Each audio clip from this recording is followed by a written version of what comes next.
Sippers, welcome to this episode of the Tea With Me podcast with myself, Shane Todd. Before we get into this fantastic episode of the pod, I need to plug a few things. First and foremost, we're doing a Patreon-only podcast. Tickets only available on Patreon in the Lyric Theatre, Belfast, darling. Dan, when is that? 22nd of July. Is it? It's a Saturday. I have to cancel a few things then. So come along. That our guests are Paddy McDonnell and Aaron Butler. It should be a very fun time. Come down to see that. I am on tour starting in September. I'm doing the Opera House in Belfast, goh.co.uk. You can get tickets for that. And then I'm doing Derry, Millennium Forum. First night sold out, doing a second one. I'm doing the Olympia, the 3 Olympia in Dublin, which will be a great time. And then a few other gigs around the United Kingdom. Also, I need to plug Patreon, patreon.com/teawithme podcast. We do the bonus episode, the special brew, which we're now about to go and record on a picnic blanket. Cute. Me, Dan and Michael in the sunshine down at Sea Park. We also do a live stream episode on a Friday, and there are other things on there. Dan every month posts a picture of his feet too. Before we get into this episode, we're sponsored by NordVPN. You're going, what the hell is a VPN? It's a virtual private network, a service that protects your internet connection and privacy online. It provides an encrypted tunnel for online traffic to flow through. No traffic lights in your tunnel. Nobody can see through the tunnel, get their hands on your online data, or find your real IP address and location. Oh, you villain.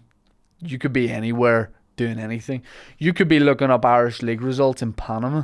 If you're going on holiday this summer, NordVPN can help you get the cheapest deals on flights. A VPN hides the data that airlines use to customize prices. To do that, because you go to check it, you go, oh, I want to go to Madrid, and then you go and check it the next day. It's more expensive to do that, don't it, Dan? We should have used it when we were rebooking the... Oh, we could have saved $2,000 for sure. The podcast going out of business as the last episodes. It hides your IP address, and service operators won't be able to see where you browse from. Also, you can change your virtual location by selecting a server in a country of your choice to see the pricing differences all across the globe and choose the best deal. Dan, are you saying we could go on Romanian Skyscanner? Yeah, we could give it a go. Grab your exclusive NordVPN deal by going to nordvpn.com/teawithme to get a huge discount off your NordVPN plan. Every purchase of 2-year plans will receive a bonus month on top. Whoa, that's a great deal. Right or wrong, Dan? Right. We're also sponsored by Manscaped. These guys are changing the pube game for the better throughout the world. I don't know if it's offensive to have a full bush these days, but it's certainly taboo. It's certainly frowned upon. Manscaped provide the number one in men's below the belt grooming products to keep everything down there looking good. You know, you get a haircut on your head, people go, if you got a haircut that looks great. It's the same for your dick and balls. Less people are going to see it hopefully, but they'll still appreciate it. Things get a little bit sweatier during the summer. With Manscaped, you just get that smooth summer sack, that SSS. Get that triple S. They've got all the products you need. They've got all the products you need, and some, I'll be honest, that you didn't think you needed. Like if you told me in 2023 we'd be talking about ball toner. To be fair, I've never looked at a ball bag and went, that needs toned up. But just for safety, they've got it. Use the code TEAWITHME for 20% off and free shipping. Link for everything is in the description of the episode. And this episode is a great time. My guest is he's waiting for William Thompson to pick him up so he can take him over to do my blood. He's sitting opposite me. It's weird to do this because we've just done the episode. But it was one hell of an episode. I thought I understood EastEnders. I don't. There's a guy I've wanted to have on the pod for a long time. Jamie Hutchinson, that's right? Yeah. He's come all the way from Manchester. If you want to know about Magoo time, this is the episode that you need to see. Jamie's great. You've seen him on clips doing the rounds, whether it's for stand-up or his own podcast, the Green Room podcast at Hot Water. Is Hot Water's Green Room podcast? But you could say it's a Green Room podcast at Hot Water. It's fine. This is I'm going to say this. This is a contender for Guest of the Year already. Is William coming to pick you up? He's having a nightmare. William needs to organise himself more. Ladies and gentlemen, please enjoy this episode of the Tea With Me podcast with my guest, Jamie Hutchinson. Is this your first time over here? Second. So I've had a nightmare. I've had a complete shambles. So what we was discussing off pod, travel disasters. Yeah. That is under one umbrella term Yeah. that I've coined. It's called Magoo. Right. You've Magooed it. Right. You've gone to Luton. I assume you've talked about it. Or Yeah, asked about. yeah. With our $2,000 travel mistake. That is a Magoo. Right. That's a $2,000 Magoo. Right. I've had a Magoo today. $2,000 Magoo sounds like something the mafia used to do. Yeah. So Magoo's just like fucking up basically. Right, okay. And I always have to allow for Magoo time because I can't travel. I don't want to be left and right and that. Do you know You'll what I put mean? in a buffer of Magoo time. Yeah. So Right. I was up at 3 today to get here. For what time was your flight? 7. Right, okay. So I taxied to Manchester Airport, but allowing for Magoo time. Yeah. Do you know what I mean? Something will go wrong in the airport. Yeah. Something will go wrong getting here. And I startled. I've committed assault on the way here. I inadvertently committed assault. So does the day start right? You get through security, all that, it's all good? The day started wrong. I couldn't find my shorts. You just have one pair? But I mean, these are the business pair. These are the podcast pair. I'm doing tea with me. Go on. These are getting the boo-boo shorts out. Come on, mate. You a boohoo man? I'm a boo-boo man now. Do you think if things really kick on, do you think, the way they give like a range to people? Be like, this is Jamie Hutchinson's range. Would you like that someday? Yeah, but for the piss can. Right, yeah. I'm the Pied Piper of piss cans. Right. So I want, shirts that look good with a stain on, for example. Right, yeah. know So what I like mean? pre-stain, that's part of the design? Yeah, pre-stain, Yeah. because I always have stains on my t-shirt. I don't know if it's toothpaste or cum, but we have to do it. Hey, they both come out of your mouth. Both minty fresh. It's impossible to tell. Hey, we had this totally off subject. I remember a guy, you ever especially when you're younger, you reveal something that you think is socially acceptable and then realise quickly other people don't do that. Yeah. We had a guy in school who was a mate of mine who in second year, so when we're 12, 13, said he had come on a spoon and eaten it and then left that out there and was like... The spoon? Yeah, for everyone to have a little taste. And yes, I'll have the bottle, please. And every...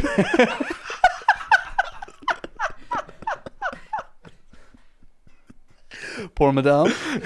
And everybody was like, first of all, don't tell people that. And secondly, most importantly, don't do it. Don't do that. Yeah, he revealed he'd done that multiple times. Yeah, I know what you mean. I've done that myself. Not to the spoon. I mean, just in your hand. I mean, said things that I've just nonchalantly thinking. We've all had these kind of scrapes sort of thing. Yeah. Because I remember one saying one. We were trying to get on You've Been Framed. For my big break. Fake it, because nothing cracks me up more than a fake You've Been Framed. Because I'll spot it. Yeah, I go, why were they recording this? That's what I mean. So I ate me mate sick off the carpet. But that's not that wouldn't fit in on You've Been Framed. That's sick. Oh no, my mum fell over in the background and showing her knickers, so that was the foreground shot. It was a layered shot. Remember, the dream was to get a clip on You've Been Framed for that 250 quid. Oh, 250 quid's £1 million. Oh, man. Yeah, but the fake one's really I can't understand how people don't enjoy You've Been Framed. You ever meet people who are like, yeah, it's fine.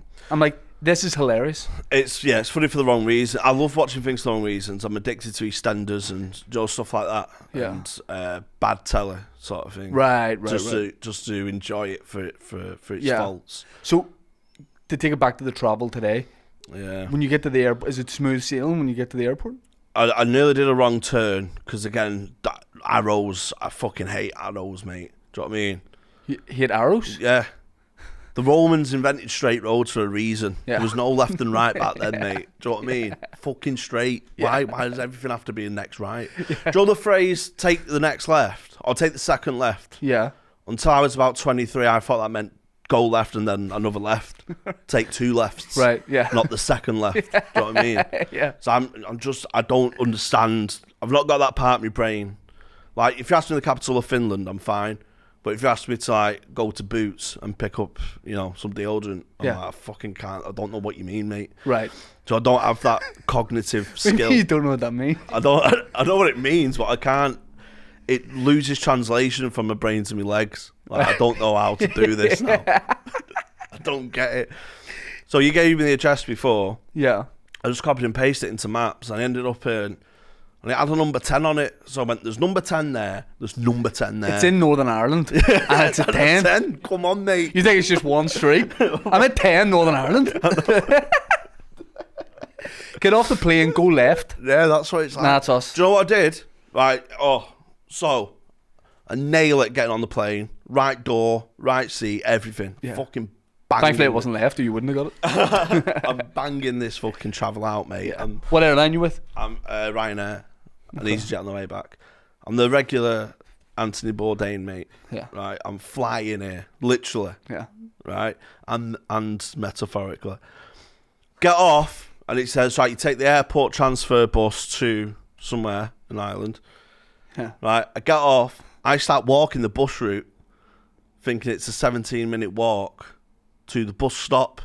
So I'm just walking the bus route. I'm like, that's weird how they wouldn't have the airport transfer outside the station. Yeah. And then I realised, oh, fucking hell, I'm walking it again.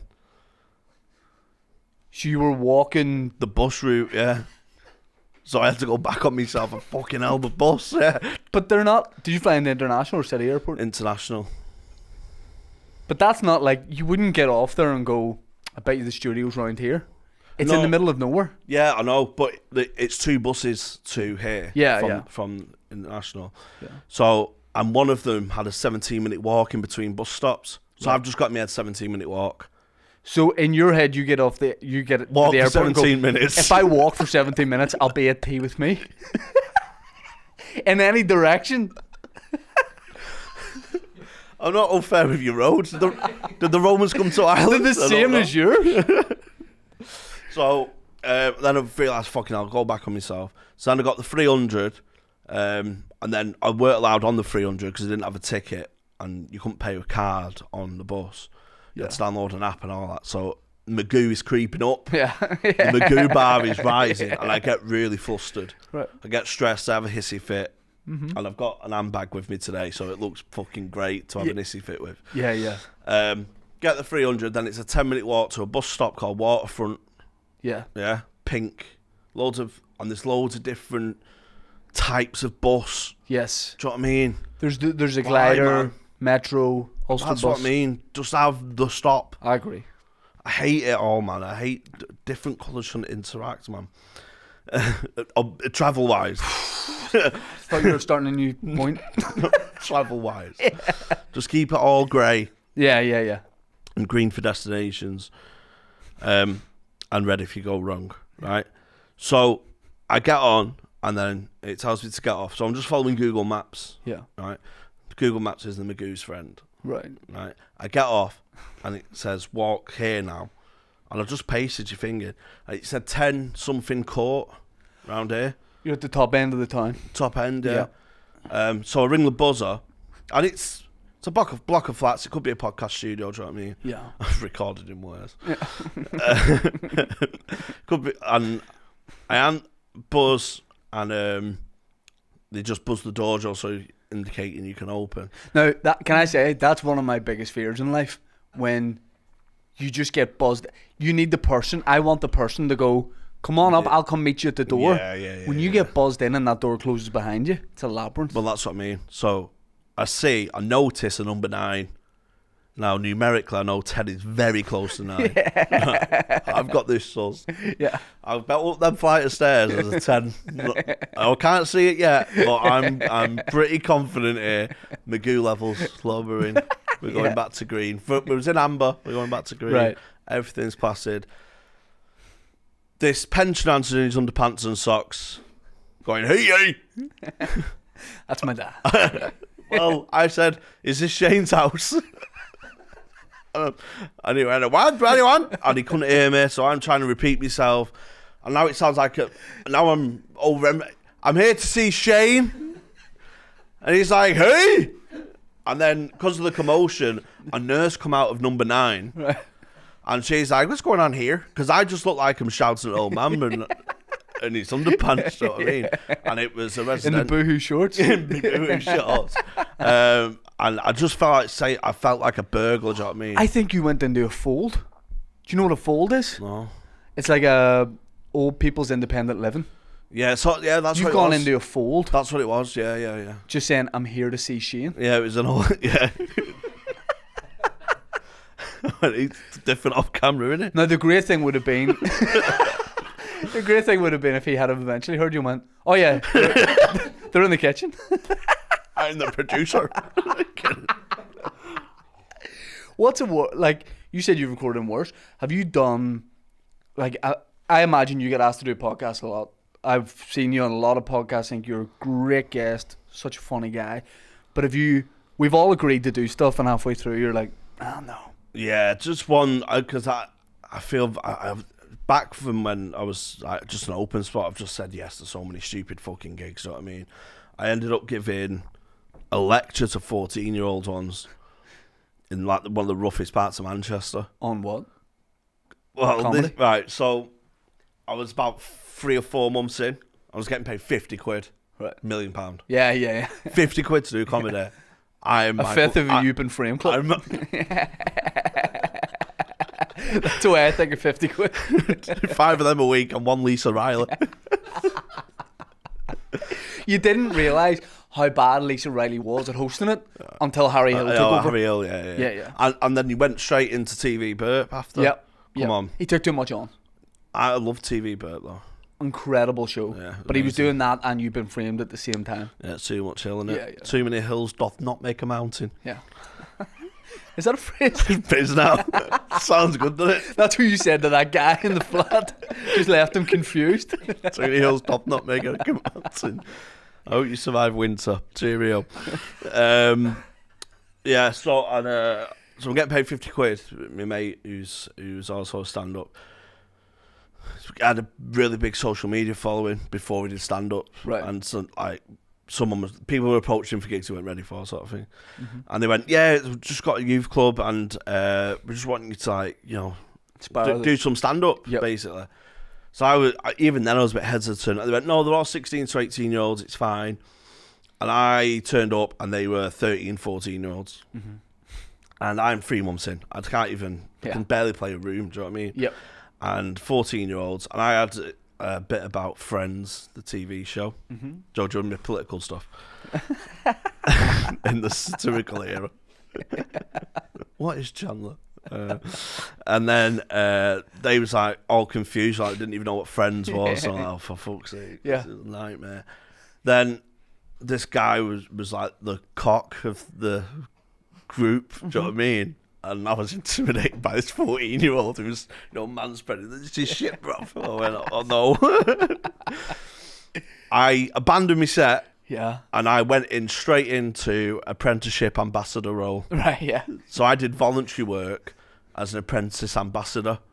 So I used to go into schools and go, hey, it's not all about college, man. You could do an apprenticeship. Right, okay. Learn as you learn. Yeah. Do you know what I mean? Just to get more public speaking. In what, like a trade? In high schools, yeah. Oh, well, trade, but that's the misconception of it, Shane. I'm glad you brought it up. But you can do... You can do all sorts of... You're not telling this to me. You can do all sorts of different apprenticeships now. Like what? Business admin. Okay. Loads. Yeah. Killing it. Yeah. But you can do all sorts of like highly professional jobs via the apprenticeship route. Yeah. So I just started talking to these 14-year-olds and giving them career advice and how to format a CV and stuff. Just abandoned it straight away. You're like, listen, you're all probably going mad for Comic Sans at the minute. Move on to Arial, you'll never look back. Stop using Comic Sans. Bold and underline, not everything. Yeah. Do you know what was a nice touch for a CV? Bold and underline the title, and then your name in the corner. Bit of a smaller font, italics. Oh yeah. That's nice, isn't it? Oh, you're speaking of a man with many jobs. What was your first ever job? I worked in a bookies and got sacked for fraud. It was a misunderstanding. My misunderstanding of the law. What age were you? I was 21 when I got slapped when they caught me. Like, what were you doing wrong? I was a bad gambling addict. Right. Well, I was a good gambling addict. Yeah. And And also, can I just suggest, not an ideal place to work. I know, well, that's it. I was brought up around gambling. Right. So when I was 8, my dad said, I'm going to teach you how to read horse racing form and stuff because, you know, no son of mine is not being laid with addiction. So I was just massively into horse racing and gambling and stuff. And I got 100% on the manager's exam and stuff. I was like a prodigal cashier. Right. Do you know what I mean? Yeah. I'm like, do you know when you see an open spot just roof a gong show? Yes. And you're like, fuck me, we've got the next Kevin Bridges here. Yes. I was like the next Sandra Bezic. Who the fuck's Sandra Bessick? She was like a legendary cashier for Open Shot. That was the bookies I used to go in. It was rebranded. I used to go in Jim Ramsbottom bookies with my dad of a Saturday. And, you know, just male bonding sort of thing. Yeah. Ramsbottom's a shit surname, isn't it? Yeah. It's proper good Ramsbottom. One of the worst. Jim Ramsbottom. And it was just like, you know, decaying on the inside, but I saw beauty in it. Right. And it eventually got taken over by TalkSport and ended up working there as part, but you know, splitting my hours with college and stuff. And I just found, and then they got taken over by Betfred. Now here's the good thing about a takeover, like they've come in, taken over. Loads of people get made redundant because there's 2 for every role. Mm-hmm. You know, the higher ups, the suits. Yeah. Not the fucking front line like me, mate. We're fodder. Yeah. I'm still in the trenches, pal. But all the generals, they're getting fucked off, iced off, mate. Now what happens when generals get iced off? There's a collapse in discipline. Yeah. I took full advantage of that. Right. Because they weren't doing audits. Right. So what I was doing, I was betting on my own till. And then at the end of the day, whatever I was down, I'd put in. And whatever I was up, I'd take out. Right. So credit betting. Do you know what I mean? Yeah, yeah. Which is frowned upon. Yeah. And one day I just lost a lot. I just lost every race. I was down 250 quid. Right. I was down to Lisa Riley. So I'm like, I was like, we're going to have to get the boys out of a camcorder here. Someone get ready to cut down a tree and let's have a shed pretty near it. You know what's going to happen. Yeah. Has anyone got any grandmothers with bloomers on? So I'm absolutely down, and I'm like, there's no more races left. Right. I'm out of options. Do you know what I mean? So I just went into my till and changed a losing slip to a winning one to balance my till. I didn't even take any profit off it. Do you know what I mean? Yeah. I was just balancing my till, and then they did an audit, caught me, and the Are you called in for like a hearing? oh lads, this disciplinary was fucking chaos, mate. So me and my mate, I got my mate involved in it. Do you know what I mean? What do you mean, to like represent you? No, because I got him a job because I was the manager. I Right. was managing at 19, mate. Yeah. I'm like Will Still. Yeah, that's such a great reference. You also look kind of like Will Still, the young French Ligue 1 manager. Yeah. So I got my mate in. I went, get on this, man. And he's never gambled, so I got him into that and that. Hey, what are friends for? Well, he got me into coke, so You scratch my back, just track each other down. I'll get you gear. So, and it was class. I was just working with my mate. We used to get beat dropped off because it was just no management in place. You see what dropped off? Coke dropped off to the shop, doing lines off the counter, drinking vodka, gambling. It was fucking paradise, mate. I used to hop, skip, and jump into work. It was class. So we both got caught. We both had disciplinaries. And I go in, and there's 5 of them. Right. And I'm like, fuck, I didn't think... Top level management. Oh, all in suits, and they've got dossiers on me and stuff. So I'm like, I was going to go in like, I'm a gambling addict, I'm in the wrong environment, play the victim, you know, I didn't know what I was doing, it was wrong, 21, do you know what I mean? I don't know. Just stacked all stupid, basically.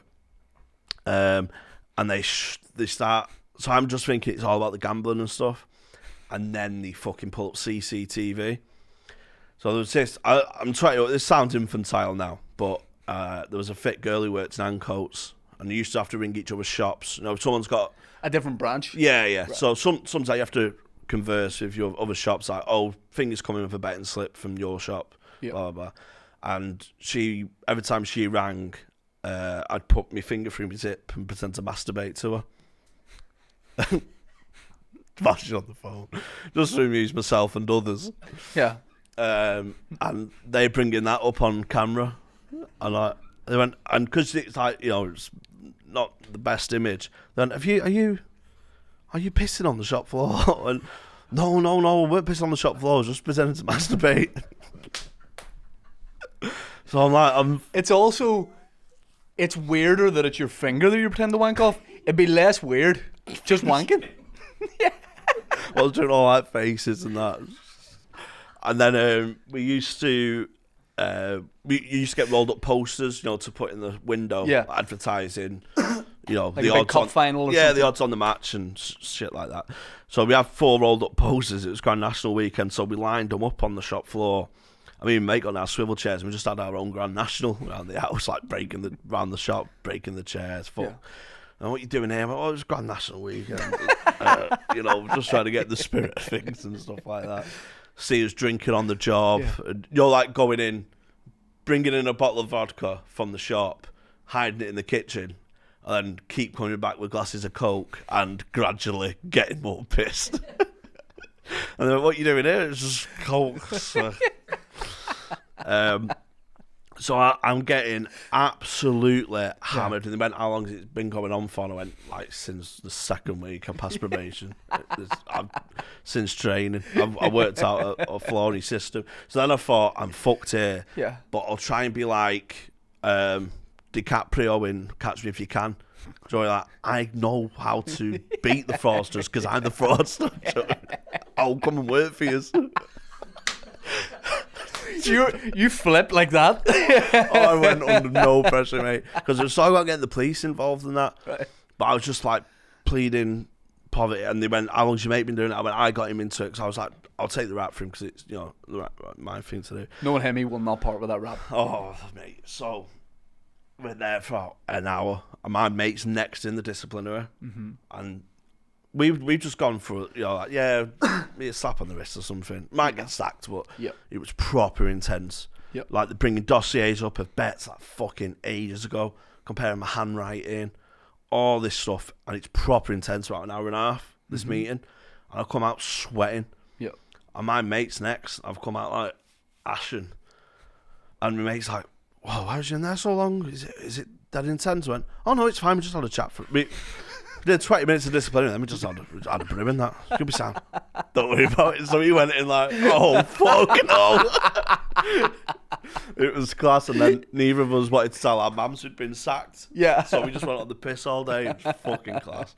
One of the best nights out of my life, mate. I love that that thing from like school when like you're being talked to individually and you pass your mate in the corridor. Oh, I know. Fucking don't say anything. Yeah. Ross. There was a guy in my class who had a official Gladiators baseball cap, like official merch, and did he let everyone know about it. Oh. The way he walked around with it, like, that was a time where nowadays any TV show, film, whatever, you can go online and get merch. Back then, it was only what was in the shops, no internet shopping. So this guy he must have, like, his auntie must have known the Wolfman or something. I don't know what his link to Gladiators was, but he had the hat, and it made him so annoying because he knew people couldn't get the Gladiator. This is when like Gladiators was Saturday, mid-90s. Yeah. So he's like, and he's acting big on about it. He's got this hat, and then another boy in my class when he's get Icarus over there. You know what I mean? Like, this guy's flying too close to the sun. Let's steal his hat. And I was acting the big man. I'm like coordinating part of I was like, here's what we'll do. I'll call him to the front of the classroom. You get it. Blah, blah, blah. And I said, specifically though, I said to the guys, I don't want to know what you're going to do with it, because then they can never get it out of me. I was like, I said, do what you need to do, but I don't know where the body's buried. But don't tell me. Yeah. Or the Gladiators hat. So we got it. They got the hat, and like a day, and I remember seeing him out of the corner of my eye, realised he didn't have his Gladiators hat, and then you can't get another one. So he freaks out and stuff, like goes nuts in the class. Teacher gets involved. Next day, principal calls us in. 3 of us sitting in chairs, and then individually called into the office, and the principal did that thing of going, I, like you, easily flip. She went, everyone else has told me what happened. And I went, well, thank God. She went, can you just reconfirm? And I was like, yeah, well, if they've told you, we stole that. Like, they took it. I don't know what the fuck. She was a wily old fuck. Yeah, she got us so bad. And what they did was they stole it. And then there was like an old abandoned part of the school. And they just like threw it into a shed. His hat. And then someone took it. That's a thing. Because they went back to get it. They like, remember that guy? Is it Anders Bravik? Is that what he's called? Yeah. Yeah? Like, remember he then took the authorities back to where he'd done all his crimes? I've done that as well. Taking someone back to where you I went assassinated? back. I went back to the scene of a crime I committed, just to see the chaos. What crime did you commit? Well, I suppose I'd class it as breaking and entering criminal damage. Yeah.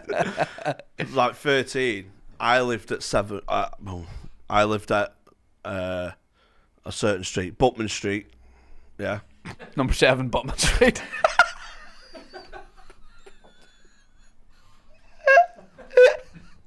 You're so bad at this.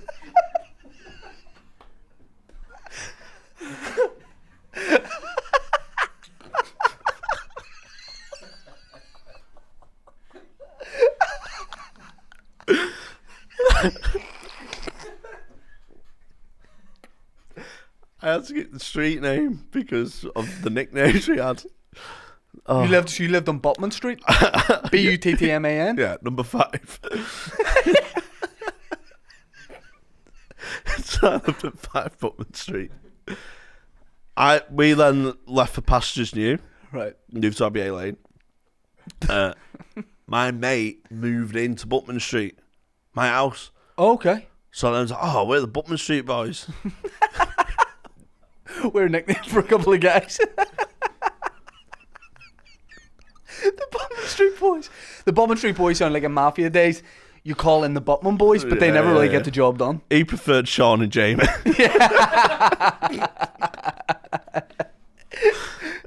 So he moved in. He gets evicted. Like, his family got evicted and kicked out and stuff. What for? Like, not paying rent. And like, Okay. do you know what I mean? Just fucking gobshites, aren't they? Landlords, that is. So they kick family out. So he took umbrage with this decision. Like, where the fucking Button Boys? What age would you guys have been roughly at this time? 12, 13. Right. So we took issue and was renovating the house for new family to come in. We broke in, trashed the place, ripped carpets up, said the builder's man's a slag on the carpet, all that kind of stuff, throwing bricks every window, fucked it up. Mm-hmm. And it was obviously all police there. And the guilt hit me as soon as I'd finished. Like, this is not the colour. Because at the time, it's like just egging each other on. Like, we can sneak in. Yeah. We'll sneak in and have a look round. And then it went, fuck this. And then it just escalated. Like, can I just say, I'm not a policeman, but that was never the plan. We'll break in and have a look around. Yeah, hands behind your back. That's what the Butman Boys do. They just stand around and look at things. You guys went there to do some damage. Oh, they've gone with teal in the bathroom. Yeah. The Butman Boys suggest like interior design ideas. The Butman Boys is a think tank for the redevelopment of houses. Well, then we're like, So you fuck it up and then leave, and then the guilt hits. and then all the police cars are there. Yep. It's like all the neighbours are out. Do you know what I mean? Yep. And I just went back and went, oh, what's gone on here? Hiding place sight. If you said it like that, they definitely know you did it. Did you clean the graffiti up? I mean, what was any graffiti there? I can't even spell, weren't they? So that was. I felt a need to go back there to see if they were suspicious of me. Yes. You know what I mean? Yeah. But there was a macabre sort of, I've caused this chaos. Yeah. Are you still mates with the other Butman boy? We're on Facebook. We're on, pleasantries. Yeah. Right. Yeah, guys, ever think you ever get together again? Just fucking sack a flat. Let's go. Hey, should we go to Rajar's? So, this is your second time here. Yeah. in this part of the world. What was the first time you came home for a gig? Yeah, came up. Well, I was Hot Water doing in partnership with Limelight Hot Water All Stars. So I was initially booked for June, which is tomorrow. So this is why I tried to tie in some pods with it. And then I was meant to do Hot Water Cardiff in May, but that venue closed. So they said, can you come onto the May one instead and take June out your diary? But I already had pods booked in for June, so I thought I'll just do 2 trips. It sound. Oh, okay. You like it here? No, I loved it. I had like a misconception about it, really. Do you think it was going to be... Oh, the gig, right, Yeah, right. I thought the gig was going to be chaos. Where was it that you did it? Limelight. Oh, so you've already done Limelight and you're doing it again? Yeah. No, I'm not doing it tomorrow. I'm not on the bill tomorrow. Okay, get you. Because they'll get quite a few repeats, I'm guessing. Right. So I was expecting it's going to be fucking rowdy, do you know what I mean? But I like that, like Stags In. I love all that. Yeah. It's fucking proper vibrant. So I've gone on like fucking proper. Yes. Get on the neck straight away. Don't give them an inch. So then they just listened and was just really, nice. was really polite. I had that at there's a festival that happens called Fela in West Belfast, big community festival, and it's in like a big function room, about 400 people. I did it last year or earlier this year? Last year, and you hear the stories over the years. Like I remember one year about 12 years ago, Frankie Boyle did it. They had a big marquee tent for 4,000, and they reckon there was 8,500 people at it, just people piling over the gates to it, and it just gets built up into this like myth or legend.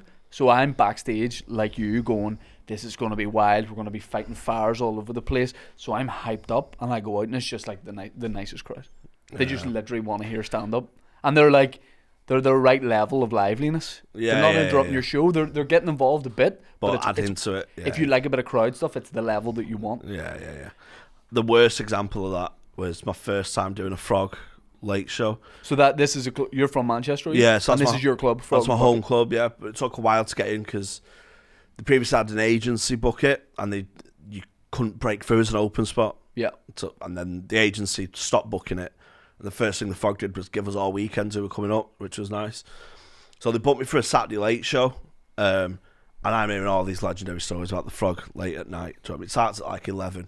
It's going to be fucking chaos, mate. Stage time's midnight. When this is fucking me, mate. Yeah. Do you know what I mean? Yeah. I'm like fucking pumped up. Cause I listened to like grime before any gig. Do you know what I mean? I could be doing a village hall in the middle of fuck knows where.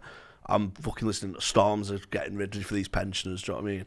If you had headphones on before a gig and asked me what I thought you were listening to, it would not have been grime. Oh, do you reckon? Like, you remember Lamar? Oh yeah. I've got a bit of Lamar on there. Yeah. 50-50 that was a great song. Yeah, that's what I mean. Yeah, no, I could see you listening to like a bit of. I listen to If There's Any Justice in the World If I Lost a Gong Show. Yeah, I wanna. Do you know what? The bag's there, and I don't expect you to pull a second Lamar reference out of it, but you do it. You grab it with both hands. Yeah. So a gong show, people who don't know, and the one they have, correct me if I'm wrong, but you go on and you have, how many, 3 minutes? 5. 5 minutes, but the crowd can like hit a gong and you get fucked off after. It could be 10 seconds. 3 audience member has cards, and they throw it up basically if they think you're shite. Yeah. You just got to survive the 5. Right. Basically. And when you start out, you think it is the fucking cup final. Do you know what I mean? Yeah. I've won beat the fucking Frog, mate. Yeah. In. And I've brought mates before and been booed off and that. And oh my God. Isn't it wild that at the start of doing stand up, that's the time when you bring your mates to shows? Yeah. When you're not ready, when you're absolutely not. No. It's like knocking a house down.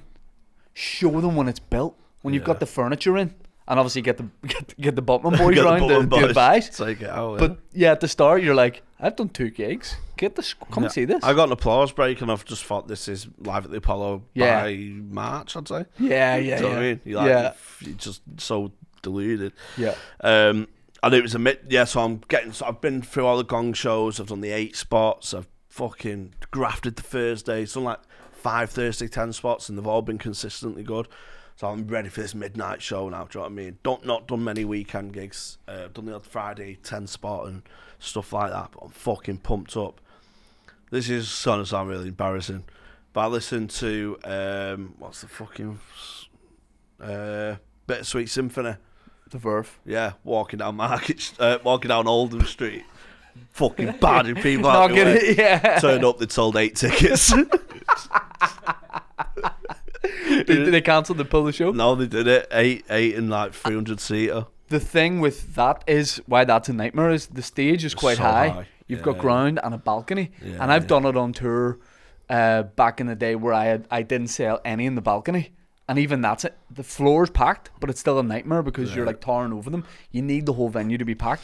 8 people in there. Yeah, it was just a nice family and a Right. couple of couples. Yeah. So we just workshopped some ideas, but I'm Right. like pumped up. Yeah. You know what I mean? Like, That was like I've told on the podcast many times, but what kind of sums up the Edinburgh Fringe Festival for me is one year I was supposed to do the Fringe, and then the company that had booked these shows couldn't fulfill it, so they, like 2 weeks before the festival started, they were like, we have to cancel. So we'd no venue, no anything, paid for accommodation, all that. And then the Pleasance went, we'll take on, I think it was like half a dozen shows. Luckily I was one of them. They said, we'll fit you in. My show started 12:10. Now here's the thing about me. I like to be asleep by 10. oh, So I'm like, how am I going to do this for a month? Starting at that time. So there's no footfall, there's no one passing. So whoever is coming to your show has pre-booked. And this is years ago.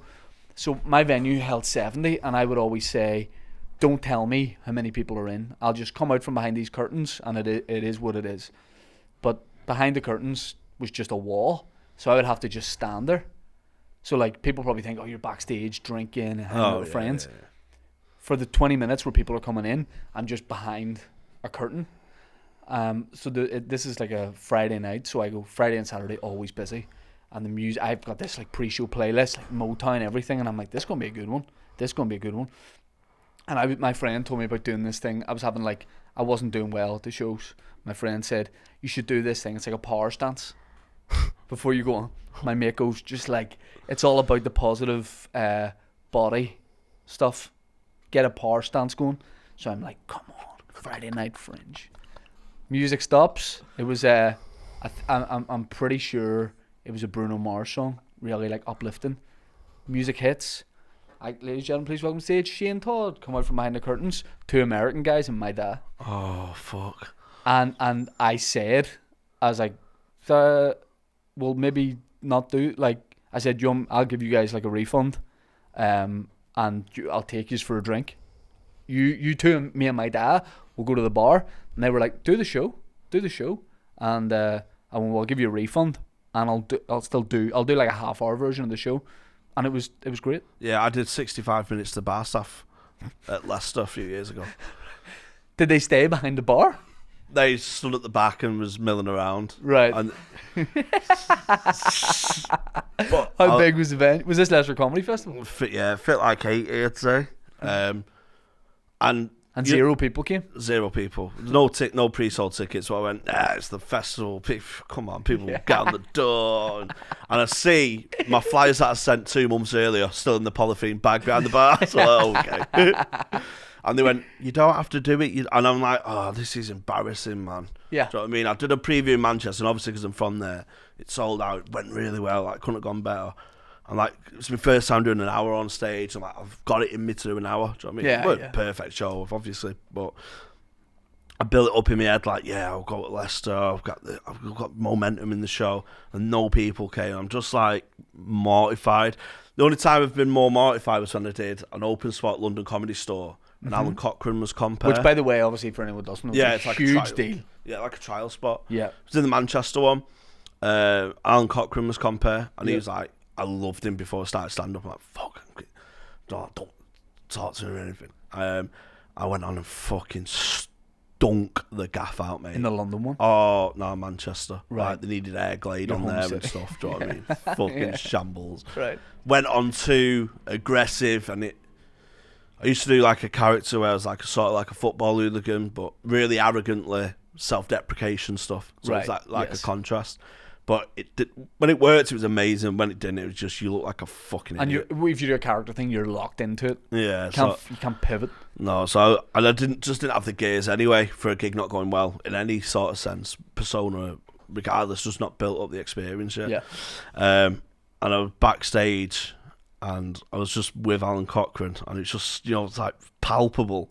It's like you don't want to reference it 'cause I'm new and don't want to hurt me, and I'm just like, you think the world's over, like the comedy show never going to have me again. Yep. You think the world's over, you're never going to make it as a comic and stuff. You have so much self-doubt going around in your head, and the silence is building and building, and the pin that popped the balloon was Alan.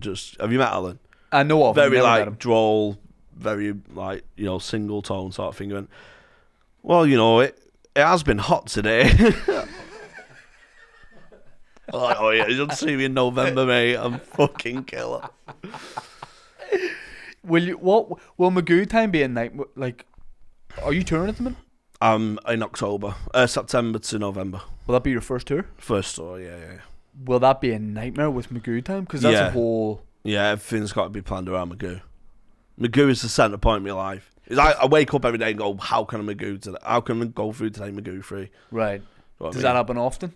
I don't have any days without Magoo. Right. Like sometimes, even when I've not got a gig or a podcast record, I tend to, my average week is 6 days a week, tend to have Tuesdays off, majority of the time.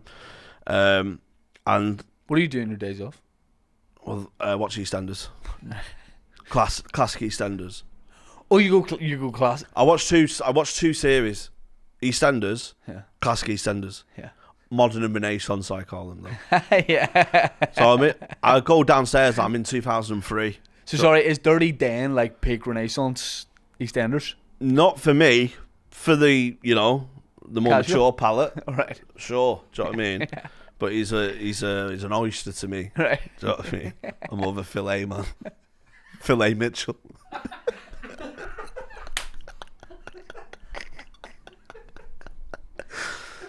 So I like early 2000s. Like are we talking Beppe? Beppe DeMarco's left, Beppe! yeah. I'm in 2003 at the moment in my time scale. Okay. And what I do is I record. I'm watching. Sorry, I like that you have to live your life trying to avoid spoilers for EastEnders from 2003. Yeah, well, I know what's happened. No, I come in cycles. Right. Do you know what I mean? Yeah.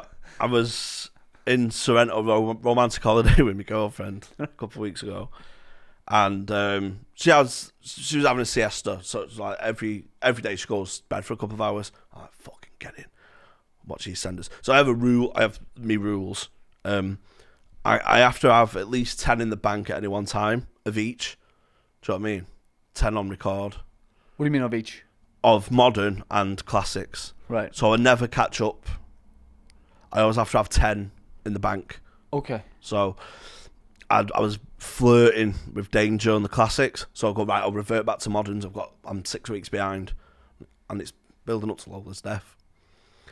And so I'm watching Lola die. Very good death. I don't know who that is. She dies. Right. Tumour. If I'm you, in 2030, I'm going to be raging when I say that. Right, So she wakes up from a siesta. simultaneously, you're watching really old EastEnders and right now Yeah. EastEnders. And this is the thing. This is why, right? Because every now and then, you hit the spot in the middle of the Venn diagram. Say Sharon, for example. I know Sharon. She references an ex. And I'm currently watching that relationship. So I'm like, oh. It's like, Who was that guy? that's like Dan? Christopher Nolan. Who was that guy she went out with? I think he got blown up. I'm so glad you brought this up. You know what I'm talking about? Yeah. Big guy. Tom got blown up. Dennis Yeah. got stabbed. Right. Sharon's had it tough. Oh, here's the thing though with Sharon. Thanks for bringing it up. Sharon often reminisces. Right. She harks past to the goal. She goes to the past. She what? She harks back. I've never seen Sharon hike. No, hark. Oh. She doesn't hike. Imagine if like 12 minutes of every episode was just Sharon hiking. No dialogue. They'd be like, she loves this. She reminisces about her past. Mm. And she goes, with her Sharon eyes. Few people are going to love that. Right. You know, one with my past with Phil and Grant. Then there was Dennis. No, there was Tom before Dennis, and he died. And he because he was only in it for 8 months. It's not. It's not quantity. It's quality. He was a great 8-month character. Just because he wasn't in it for years. Yeah. He's your fiance, and he got blown up in front of your face. And when you're talking about your exes, you go, "Oh yeah, shit, Tom." Never happens, and it pisses me off. I just want. Do you know what I'd love to be? My dream job is to be the archivist for EastEnders. Right. You know, the continuity guy. Yeah. You know, like when they get Mick's birthday wrong, when they've given him 2 birthdays. His birthday's in October. Do you know what I mean? So picking up them sort of. Who's your favourite, like, 8-month character? Like, who's someone we'd have forgotten about, but, like, classic EastEnders character? Oh. Because I used to watch it for, like, I'd say about a year or two, whenever I was a kid. Well, the thing is, you don't get too attached. Because this is why I didn't give James By the benefit of the doubt. I thought, Who? James By. I thought we're living in a post-Alexandru era. Who's the new Martin? James By's the new Martin. Oh yeah, because By- Martin Fowler just changed. But I grew up on Alexandru. Right. I went, I don't know how I'm going to... Do you know what I mean? I'll give it a go. Yeah. Totally new. That happens, doesn't it, when a totally new actor comes in to play an existing part? That's what I mean. And what I hate about it is the character's got to put their own spin on it. Do you know what I mean? He's not going to... He's not. You can't be Alexandru, for one. Yeah. You can be your own man. Yeah. You know James Alexander am I. You got to let yourself go and just let him breathe. Yeah. Do you know what I mean? It's like when people got used to Steve Carell as The Office. He put his own spin on it. It's what he went Ricky Gervais as Brent. Yeah. Do you know what I mean? Yeah. It's when the character flips too much and changes too much. Yeah. Like you're, like for example, here's one thing I would have changed. With James By and Perry Fenwick had a great scene. Billy, Is that Billy Mitchell? yeah. See, halfway through you talking there, I had an out of body experience where I was like, what do we do?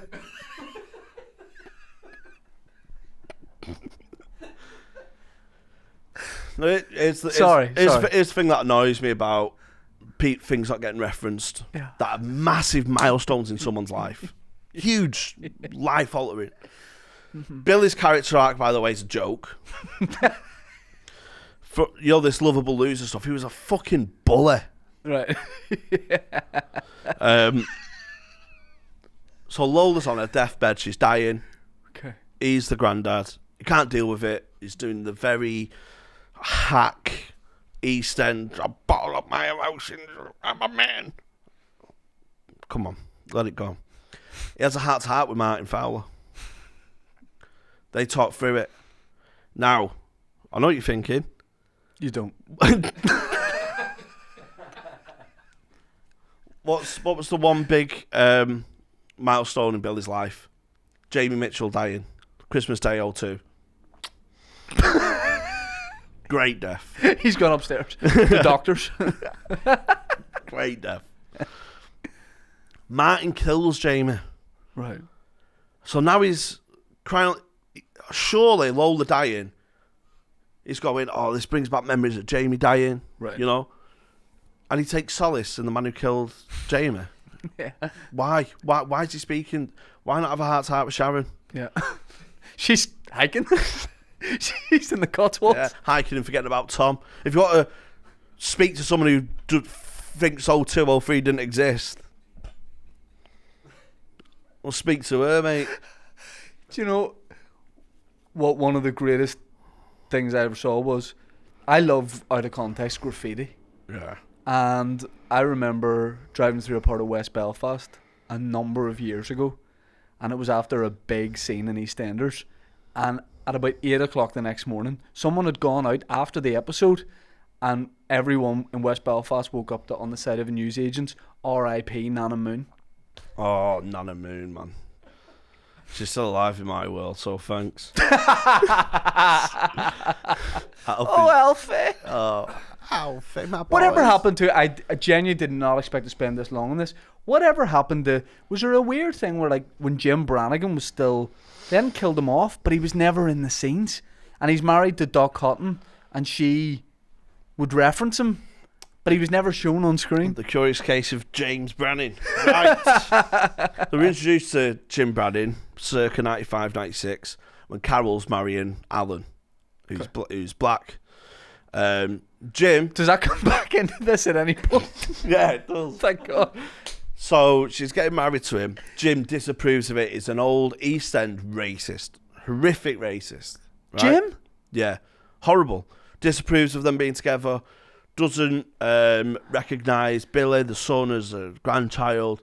It's horrible. Carol's older brother. Billy Mitchell. Billy Mitchell and McRace.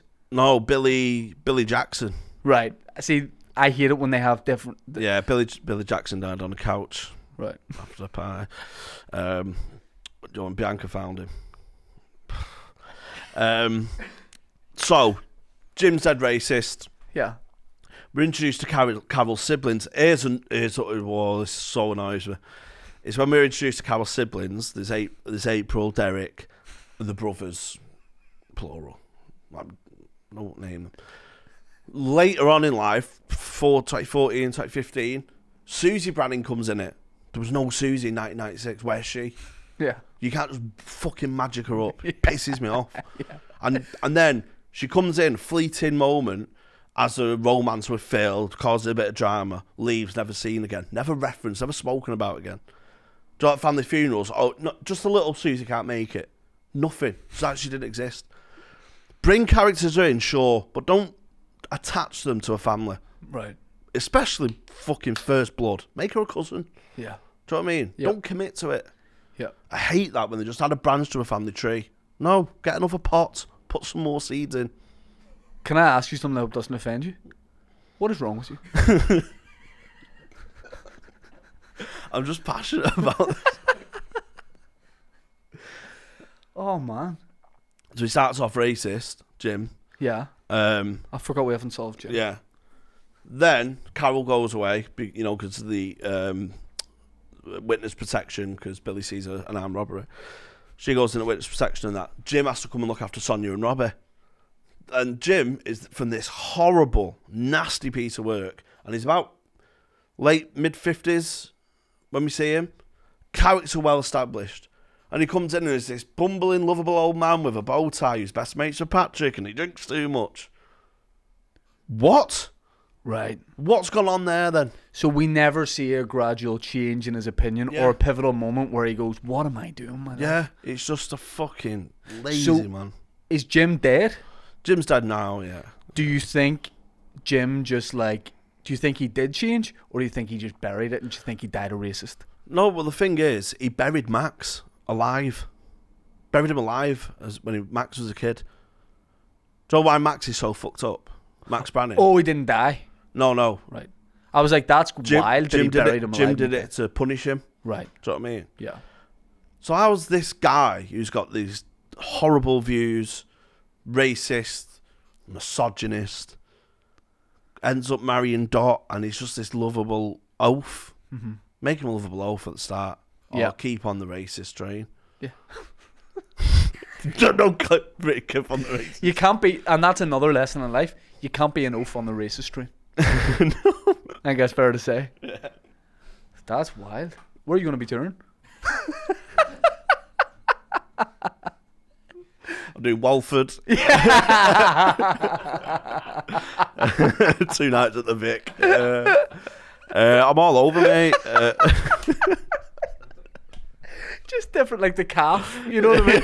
Just like your tour is just different places on set. I'm at Beale's place tonight, guys. Free bad sausage with everything. I'm all over, so I've sold 3 frogs out.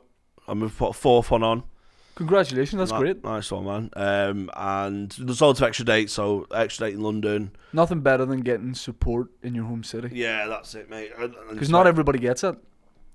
And some venues were like turning me down at first, so we had to put like a limited dates on to see if we could sell. and then that convinced other venues to take me on. So I'm just really grateful for everyone buying tickets and that. So there's a 4th bonus show in Manchester. So if any Mancunian listens, 14th of November. Hot Water, there's an extra date on 19th of November, and then I'm in Ireland, Belfast and Dublin, 20th and 21st of October. What are you doing? Whelan's in Dublin and Limelight, Belfast. Great. And Do you know what? Sometimes I hate when like you're speaking to someone that you like about where they're playing, and you go, I wish we had a talk beforehand. Yeah. Or like, I wish I could have advised and said, like, here, I think you should do this instead of this. Whelan's is unbelievable. Whelan's is so good. Yeah, I can't wait. Limelight is one of those venues in Belfast that everybody knows, which is such a big advantage here. Like, you could come up with some state-of-the-art amazing place here, but if people don't, there's like half a dozen places people will go. Yeah, Because if people go, I've never been there, they won't almost go. Yeah, people are creatures of habit. Yeah, That's why I don't change channels. Yeah. Drama at BBC One. Dumb, mate. Forget your ITV, lad. What's are you gonna do? So you're doing England, Scotland. Yeah, Ireland? all up, yeah. So I'm doing the stands. So Glasgow. Yes, yeah, that's kind of there's what I do bonus. There's extra. Glasgow and Newcastle sold out, so there's extra dates. Glasgow and Newcastle. Have you done Newcastle? I've done Newcastle. I've not done. So I've not done Glasgow or Edinburgh though. All great. Yeah. I've only done Newcastle, but just as an open spot. Will you have someone like with you on your tour to like help you? Yeah. Not on stage. Just get through the day. Yeah. No, really. Like, would you need someone? Yeah, I've got a professional plus one. My mate Theon, big bumbling idiot. But not a racist, thankfully. Not a racist, no. He's called Vulture Authority, so you might have seen. He's been on my podcast a couple of times. Just my mate, but he's from a forest. he looks like it. What did you say, sorry? Vulture Authority. It's his name of his band. I thought you said he's from like, and then named a place and said forest, and I was like, I don't. Oh no, he looks like he's from a forest. Right. He's very foresty. So does he get shit done? He thinks he does. Right. He just mumbles a lot, and he gets things over the line somehow. Right. He's just less thick than me. Right. That's what you want. So he's appointed. Hey, say hello to these guys. he's appointed himself. He's appointed himself director of merch. Right. So he's going to be on the merch stand, Dom, flogging stickers and that. Right. So I'm just taking him with me for the crack. Yeah, that's good. And my support act, 90% of it is Simon Wozniak. Yeah. Fucking killer. It's great. And in Ireland, it's a pretty new act called Pete Giffin. I know Pete. Doing Belfast. Pete's been on here before. Yeah, doing Belfast and Dublin with him. What's your rider when you travel? I don't have any. Nothing. No, I mean if you can get booze, I'll pay for it, son. But yeah, booze. I bring my own stuff. Yeah, which is just water and tea. But oh no, mine's booze. Yeah. What's your tipple when you're gigging? Lager, a lot of it. A lot of lager. Any brand? I like ones that sound like a left back, so like Peroni, Moretti. So yeah, like a mid '90s like lower half Premier League team. Yeah, like he's on left back. Carboni, yeah, Benito Carboni. Oh, I'd love a pint of Carboni. Who's your favourite '90s footballer? Do you like football? Oh, I love football, mate. I'm playing against Man United next week. Man United legends. Fuck. Old guys. Is Carrick playing? No. We're talking like next level down. Here's who we're playing against: Jaap Stam, Karel Poborski, Paul Parker, Brian McClare, Wes Brown, Lee Sharp, and a few more. I live for this stuff. Do you know what I want to do? Can I tell you about? I don't like saying about things that we're like planning or I want to do, because then if they don't happen, people get annoyed. I want to do tea with me, and me and Adam have talked about this. A tea with me versus have a word football match at like a Premier League ground. Oh, that's good. How good would you play? Yeah. How good would that be? We did a football special with Have a Word. You played? Yeah, just added some volleys in that. Oh, we're doing that again. Oh no, this is like full kits, everything. Yeah. Because you do the Green Room podcast. Yeah. And I've heard that Tony, who you do that with, He's a player. He's a player. Yeah, he's not my grandshare. Huh? Yeah. Like, was she in the context of a game? Or Yeah, like just five, shares, just going to the shops? Yeah, like 6 aside. Right. For charity. Meg Dallenshire. I was in Paris for Northern Ireland versus Wales in the Euros, and I saw Shearer, and he had headphones in. He was walking about, and because he had headphones, I was like, I'd love to get a picture with Alan Shearer but he's working hard. He's doing his punditry. I'll leave him to it. But I looked at him for slightly too long, like I was going to approach him, and then he's like, okay, and he walked on. And then I was in Paris all day going to see different things, and I kept seeing Shearer. Like half a dozen, me and Shearer passing each other at different things, so I think he thought I was stalking him. I was amazed at the gait of Martin Keown. So his walking gait. I thought you said I thought you meant you were amazed at the gates of Martin Keown. Like Keown's in his living room being like, the fuck is Jamie Hutchinson? Like why is this guy just standing there with a pint of Juan Pablo Angel? It's the best I could do. It should just be a surname. Yeah, I was Leonardson. He was in a Pret, coming out of Pret, and you just think, fucking hell, he's huge, man. He means it. He looks serious, man. Yeah. So like he is holding that cappuccino, mate. Yeah. And he's marking that to fuck. Yeah. Like, have you ever had like a celebrity or a well-known person be a show you've done? There's been a couple of boxers in Liverpool come to Anthony Fowler, and like Derry Matthews watches the pod, I think. So you get like, you know, a couple of sportsmen kind of watch it. Scarlett from Gogglebox was in the crowd when I did the stand once, just as an open spot. Yeah, nothing too major. When you're doing tour, you say you're doing October? Yeah. In Belfast? Yeah, man. You come back on? Yeah, definitely, man. That'd be great. Yeah. That'd be great. I might be in 2004 by then. Yeah, you can update us on what's happening with trying to think who's like a niche. Who was she's called Lacey Turner in real life, is she? Who's she? Would she just be joining in 2004? She is my all. I would lay down my life for her tomorrow.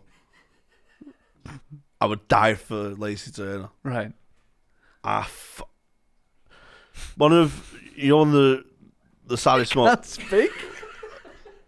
One of my most famous wanks. Yeah. Was over Lacey Turner spreading inside soap. Came on her face, but it was my mum's magazine, and I realised a splash of cum had gone onto green grass from Heartbeat.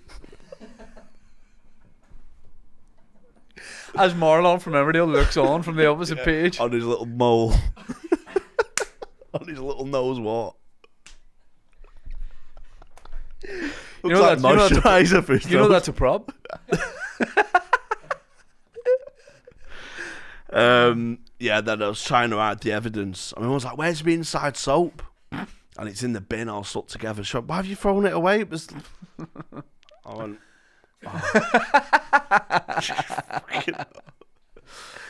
So yeah, I'm glad you brought Lacey Turner up. She's my all-time... Well, let's try and get her to a tour show. Do you know what? Let's take the last 2 minutes out and try and get her to a tour show. I have weird fantasies, right? Serious? Yeah, like I have 3 showers a day, and 2 of them are to fantasize. I have like deliberate daydreams. Do you know what I mean? Like, I'm gonna go in, I'm gonna have a daydream, and I used to have a recurring daydream. So I'd just go in and like pre-program it. So I'm gonna win Britain's Got Talent today. Remember at the start of the podcast, I said, "Do you ever say something and think other people will do it, and they don't?" This is one of those. This is one of those. And I used to have, when I started stand-up, I fantasised about being on Would I Lie to You? Right. And one of my lies, or one of my cards, was and I'm on with Lacey Turner, and one of my crushes is Lacey Turner, and she kisses him on the cheek. I used to go to the shower and think about that for about half an hour.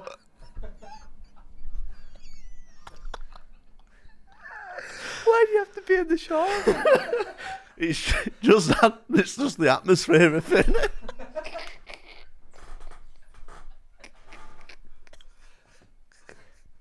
But like, do you know, like, you're in control of your thoughts, I think. So like, you could make her kiss you on the lips in that fantasy. I know, but I respect her.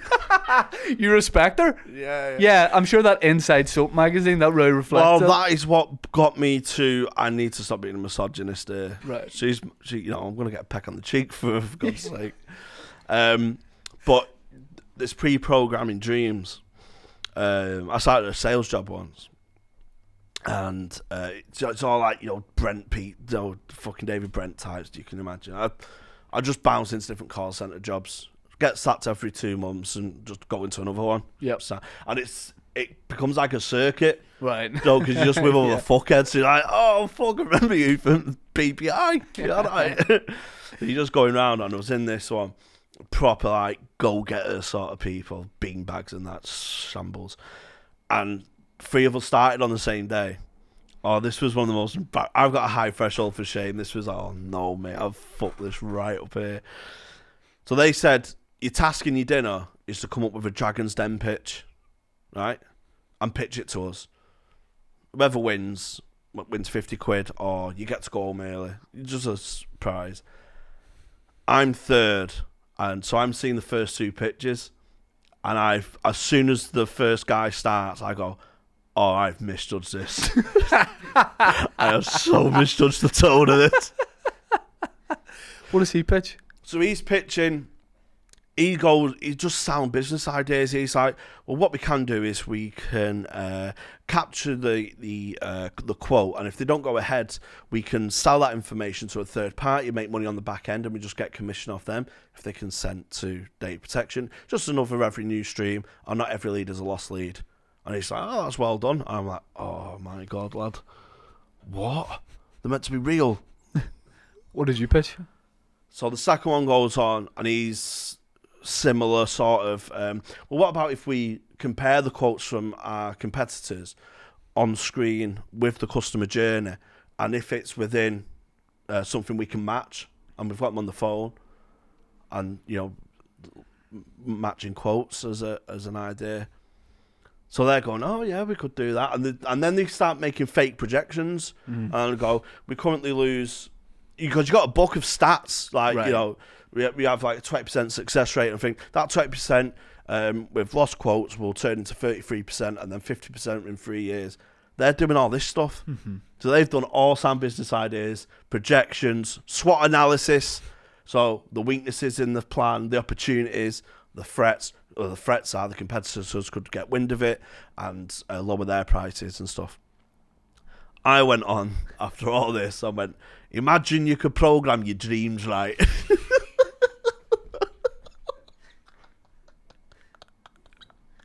What? And I went, you like type it in and you stick the things to your head and you dream that you're the Champions League winner. They're like, what's that got to do with the business? I went, well, if we get into that, we're fucking millionaires, mate. So literally, like, I was a freak. I was like, oh, lad, I'm fucking... Because the pack they gave us, I thought it was just information about the company. Yeah. But that was information for you to build a Dragon's Den pitch on. It was a fucking mess, lad. You should... I think, like, government and scientists could learn so much from you. You know what I mean? You should be studied. Maybe. Yeah. I just think when you don't have a filter in your head. I kept a lot of this bottled up for years. I was a really shy kid, but I just had my own rules that I lived by and stuff. Do you know what I mean? Yeah. And just my own little foibles, I guess. But I think, fucking hell, I'm a bit bored. I'll go and have a shower and win the darts. The only thing I think is weird is the shower element to it. You know what I mean? Like, if one day you can do that without the shower. I do it in queues. So I was in. So you see a queue in the airport, you don't think, oh, for fuck's sake. You go, I could potentially like win the PGA Tour. Yeah, the airports are different because I'm stressed because potential Magoo queues at a bar, for example. And this was great. I was in O'Shea's in town, Manchester, like an Irish bar, and so obviously it's just rammed. So I start fantasizing about fucking ripping a gig because I was gigging that night. I just go, and I'm fantasizing about banter going well with the audience. Oh yeah, fucking. I'm just like whispering to myself, and it was my turn to get queued, and she's like, bringing me out, and went, Jamie, and she was a fan of the pod, But because I've spoke about it in the past, she went, I'm just so glad I got to see that in person. You just drift off. I also imagine you didn't have to wait for the other people to be served. I imagine when you start doing that, it's like the Red Sea. It's like, serve this guy, he needs it. He needs it. It's on us. It's on us. Why is he mumbling? How long have you been together? What are you doing, mate?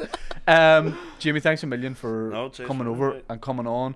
When you come back over, we'll do another one. Yeah, sweet, man. But yeah, we'll put a link. Do you have a link for the Limelight show? Yeah, jamiehcomedy.com, and I'll get the specific link for. We'll put a specific link in the description of this podcast. Yes. Go to that. I'll come watch that. That'll be a nice time. Yes. Thank you very much. That'll be a really nice time. Thanks a million. It's lovely to meet you in person. Yeah, I think I'm a big fan, so thanks for coming over. Nice one, man. Appreciate it. Cheers, mate. Thank you very much.